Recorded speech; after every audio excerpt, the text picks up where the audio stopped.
All right, guys, so I'm here in the Fstoppers studio in South Carolina. I'm actually back stateside just for a little bit because my wife and I are about to have our first baby any week now. And I thought, since I'm here and this studio is completely different than the one that we have in Puerto Rico, wouldn't it be useful to kind of share some of the little tips and tricks that we've done to make this studio space more productive, more organized, and just easier to work out of. So if you have a studio space, no matter how big or small, maybe you can implement some of these into your own space and make your life a whole lot easier. So I need to warn you, this space is a little bit messy. Nobody's been in here to kind of clean it up, but I just want to give you a tour and kind of show you a few things that I love about this studio space, and maybe you guys can use some of this. I thought about doing 5 studio hacks that you can do in your own studio, but we might actually have a lot more. So tip number 1, if you use backdrops and you shoot in the studio, you're gonna want a way to change those easily. We have right over here one that is made by Denny, I believe, Denny Manufacturing. I think these are like an 80s or 90s system. I'm gonna put all of this in the description below, so if you wanna check this out, I think you can get these on eBay used. We had a photographer friend who sold us one that he wasn't using.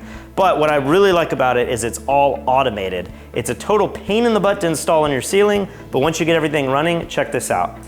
I can raise my backdrop just with the push of a button. And another little tip, I guess, is if you install this off your wall, you can actually leave some space behind it to store things that you don't really want seen all the time.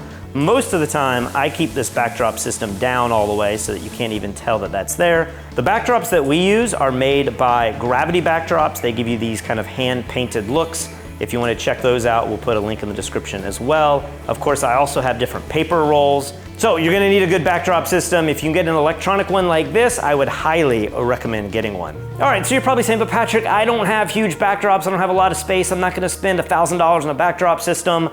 What else could I use? Well, tip number 2 is to set up a second backdrop system that is much smaller. Now, if you've watched some of my build out videos in Puerto Rico, you've seen how I've done this really detailed, but here we just have smaller backdrops by Gravity. I think these are about 4 feet wide, really common size, and I've mounted them just on this little wall that really had no other purpose because we have this door right here, so when the door opens, it kind of would block anything else that I would put there.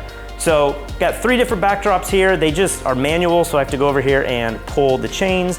But if I want to set up a bigger shoot over here on this wall and then also have something else set up for like a headshot in the same session, I like having 2 backdrop systems. I think that is really handy. And for most people, this is going to be more of the economic way to go. All right, so enough about backdrops. Let's talk about cleaning your studio up and making it look a little bit more presentable. If you're like me and have a ton of light stands and maybe tripods, those things can look really ugly and make your space look like a cluttered mess. And so if you have the option to use a utility closet or even build an area that you can kind of use as a junk room, I would highly recommend that. So let me show you what I've done with this room right back here, because there's a few little things in here that have made it look a lot better, more organized. And if you're able to do this, I would highly recommend it. All right, so here's our utility closet. It's about the size of a laundry room. In fact, it is a laundry room. I can go ahead and turn off this overhead light.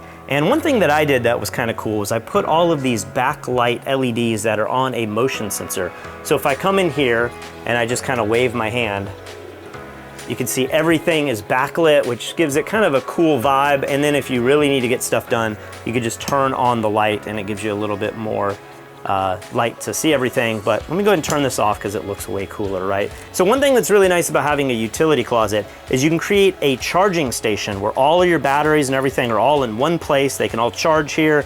You don't have a bunch of clutter all around your studio. We also have a pretty intense server space in here where if you look down here, we have all of our networking, we have all of our NAS boxes, we have a crazy Synology box up here that holds, terabytes and terabytes of data. We also have printers in here. This is just a great space to have everything. So if somebody's printing off something, you don't hear it printing in your room or in the area that you're shooting. And then I don't know if my lens is gonna be wide enough for this, but I've set up all of this shelving right here to where we have cables. I have a bunch of grip stuff down here. We have some lighting gear up here. Everything should just be really organized. It kind of looks like a mess right now, but trust me, I know where everything is. It's kind of one of those organized chaos situations. And then I was able to install one of these big Husky toolboxes here so that if I need to get into any kind of drill bit or wiring or sanders or build anything, I have literally every type of tool in this little toolbox. Of course, my counter space up here looks awful because I need to clean all of this up. All right, so while I'm in here, let me show you one of the coolest things that I've set up, not only in this utility closet, but also in our studio in Puerto Rico. And that is this system here to hang all of your tripods. One of the biggest things that I hate is having tripods on the ground. They're all leaning against each other. You've got to get one out and they all fall down. This system, I'll put a link to this in the description below as well. This system was really difficult to find because as far as I know, no lighting or grip manufacturer creates anything specifically for tripods. So what this is actually a wall stand for little handheld weights that you might find at the gym. But if you find the right distance, I forget if it's about 2 inches wide, your tripods will mount perfectly right on the wall. And because this sticks a few inches from the wall, they hang and they don't bang up your wall. It's just a really nice and convenient way to put everything in one place. Now let me show you what I've done with my light stands, because there are a few light stand options. They're not perfect. Maybe somebody will make one a little bit better once they see this video. I don't know if you can see this up here, but I have my light stand set up here. There are 2 different manufacturers. One of them is Kupo, and they make this industrial stand that mounts straight to the wall. But then there's another one that is made by Manfrotto, and it hangs a little bit further off the wall. I bought both because I didn't know which one was gonna work best, and then I found this solution where if I put the Kupo one against the wall and hang light stands, and then mount the Manfrotto one right next to it, I can do kind of this 2-tiered system where I can have light stands that hang in front of each other. It makes it really compact. I can see all of my light stands. The one big annoying thing is the Manfrotto one, for whatever reason, they put the 2 mounting brackets not on a normal stud center. So maybe most walls have studs that are like 16 inches or 22 inches between them. These are on like 18 inches or something. So if you're in a situation where you're mounting to drywall with studs in your wall, you are going to probably have to put some kind of board on the wall that you then mount this into. Manfrotto, if you're watching, please revisit this and add a 3rd bracket or an adjustable bracket or just brackets that are on the correct stud spacing, because this thing really is a pain. The Kupo one, because it's flush mounted, it's a lot easier to install, but I did have to make maybe a separate hole into the metal just so that I could reinforce it, but that was a whole lot easier because it is sitting right against the wall. I really would recommend, if you can get all of your stuff into a room like this, the beauty is once you're done, you simply shut the door and nobody knows that all your gear is messy but organized inside a utility closet. All right, so today is the last day to get in on one of the biggest photography deals of the year. For just $160, you can get over $5,000 worth of photography gear in our partnership with 5-Day Deal. If you want to get in on this deal, simply hit the link in the description or the comments below. In this year's bundle, we are offering one of the most successful tutorials we've ever made, Peter Hurley's Perfecting the Headshot. In this video tutorial, Peter teaches you how to take beautiful images with both flash photography and natural light. But more importantly, he teaches you the psychology of how to make people look and feel great in front of your intimidating camera. Now, I did help produce this tutorial, but I have to say, Peter's techniques are absolutely career-changing. Now, Fstoppers has been selling this tutorial for $300 for the last few years, but if you click the link in the comments below, you can get Perfecting the Headshot and an additional $2,200 worth of other photography-related software and education for just $98. Yes, 98 bucks. Perfecting the Headshot is the best resource for learning how to make money shooting professional looking headshots. But let's get back to another studio hack that we did when designing this shooting space. All right, so that's our utility closet, not the most exciting thing, but let me show you another little thing that you're gonna wanna do, especially if you shoot video or if you just want a space that sounds a lot better, and that is sound treating your space. Now, I made a video on our channel earlier where I showed you exactly how I built all of these sound panels. I have one there, I have some up there, and then there's some other ones tucked up there. That's really handy if you want to spend the time and money to make them.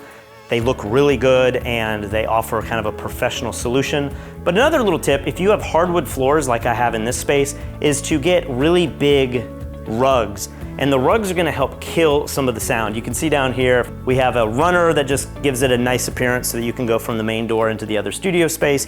But all of these little runners and rugs and pads underneath the rugs, help create just a little bit more density so that you can help with the reverb. In this room, check, check, check.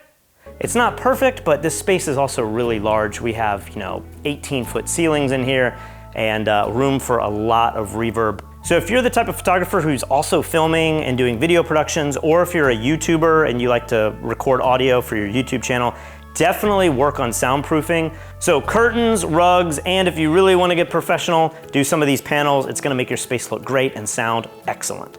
All right, let's talk about softboxes. Now in Puerto Rico, I have the best solution. I have all of my softboxes pre-built and they're all hanging on my garage door. I'll have to film a little video about that soon. But if you have a space where you can't open your softboxes and have them pre-built so you can just grab them and it's really convenient, I would recommend getting some kind of closet. Now this is a Restoration Hardware closet. I don't recommend buying something this expensive unless you can find a crazy deal like we did. But if I open this up, and right in here, I've made a little motion sensor light so that I can actually see what's going on in there. I have a lot of little lighting things where just my drawers and my closets all open up with lights.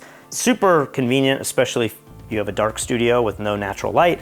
But anyway, I have a light up here so I can see everything. And then I have a couple just little Tupperware bins and we just have all of our softboxes thrown in here. I do have some speed rings and some grids and some other gear that we use quite often. And so if we're on this side of the room and we look at our cabinet back there, it actually looks like a nice piece of furniture that fits the room. You would never know that that's where all of our softboxes are. So that's our live set. Most people probably don't have a live set in their studio. You're probably more of a working photographer and you just have your backdrops and everything. But one thing that we did here in our shooting space that I love, we did this early on building the first Fstopper studio, was we got a couple different light stands. One of the stands that we bought a few of are these rolling stands. These are Avenger stands, and as you can see, they can hold lights that are way larger than your typical strobe lights. This is just a Profoto A2, and then this is a Falcon Eyes light that's way heavier. And so there's sometimes where you need to mount a heavy piece of gear over your subject, you need to have it boom over, or you need to support a heavy cloth backdrop, or maybe you need to fold something up and take it out on location and you want it to be really, really industrial. These Avenger lights are amazing because they roll around really easily. It has 3 legs that are parallel to the floor that you can easily put sandbags on, which makes it really easy to weigh them down. And if you get the boom arm with the locking knuckle, it just allows you to mount literally anything, not just smaller photo lights. So I definitely recommend that, but at the same time, as you saw in our utility closet, I also like to have a ton of more traditional stands so that, if you just need to mount some speed lights at a wedding, or you just want to set up a couple Profoto lights or, Godox lights, whatever you own, you can easily do that with the more traditional light stands. But I think it is really important to have a couple C stands, or in our case, these Avenger stands, because you never know when you're going to need something more robust. Now, if you get one of these stands, you're definitely going to want to get one of these Kupo grip arms. Here's the model right here. And the reason this is the best grip arm is because of this right here. The end of the grip arm has this little octagonal piece which allows you to clamp down a light so it doesn't spin indefinitely. This is a complete lifesaver. All right, the final little hack that I like to do in my studios that I've also done in Puerto Rico and we have here in Charleston is probably not going to apply to most of you unless you're renovating your entire space. Or you have a way to retrofit this in, and that is to have your overhead lights RGB lights. I have a bunch of these little can lights up here that are flat LED lights made by the company Lumery. Now there's a bunch of people that make these. What I love about these lights is I have this app where I can change the white balance. So if I want a little bit of fill light and I want to make it really nice and warm, I can make the lights really warm, or I can go over here and make them really blue. This is really convenient for, again, fill light, or for shooting video or something like that. But it's also really cool to change the mode from white balance to RGB. Now I can make my set red, I can also make it really blue. Now in many cases, if you're shooting with strobe, this isn't going to really affect the overall look of your photograph, but what it does do is it sets this mood in your studio, and I don't know, you add a little bit of music and you kind of really play up the vibe of whatever it is you're shooting. It just makes it feel very, very different. So if you're doing like a corporate shoot, you might want something where it's office white and it's just really normal. But if you're doing something with, a costume designer, or you're doing some kind of high fashion and you're gelling your strobes anyway, Maybe you wanna change the vibe and just make it feel a little bit different in your studio. So this probably isn't something that everybody's gonna do, but if you're looking to add a couple overhead lights into your studio, go ahead and consider some Wi-Fi RGB LED lights, because one, they save a lot of energy, and two, you can control them and kind of create a really cool atmosphere if you do video productions or if you just want to set a different mood in your studio. So there you go, that's a few little tips and tricks that we've implemented in our own studio that have either made our lives better, more organized, or have just helped to establish a more creative environment. If you guys enjoy videos like this, make sure you subscribe to our channel below.